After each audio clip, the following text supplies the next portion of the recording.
Are you trying to choose between Tailwind, CSS, Bootstrap, and Material UI? Let's break it down. In this video, we'll compare these three popular front-end frameworks. Each has its own strengths and weaknesses, and will help you decide which one is best for your project. All three tools help developers create beautiful websites quickly. They provide pre-designed components and styles, but they do it in different ways.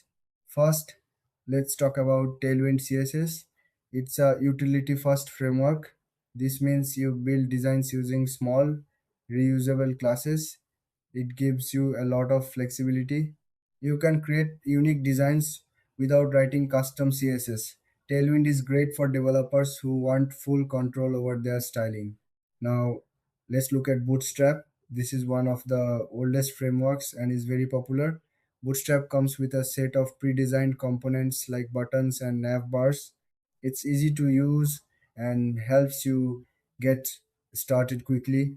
If you want a classic look and don't mind sticking to standard designs, Bootstrap is a solid choice. Next up is Material UI. This framework follows Google's material design principles. It's all about creating a clean and modern look. Material UI provides a wide range of components that are easy to customize. If you're building an app that needs a sleek, professional feel, this might be the one for you. When it comes to key differences, Tailwind is all about customization, while Bootstrap offers ready made components. Material UI focuses on modern aesthetics and usability. In terms of pricing, all three frameworks are open source and free to use. However, some advanced features may come at a cost. So, which one should you choose? If you love customization, go for Tailwind. If you want something quick and easy, Bootstrap is your best bet.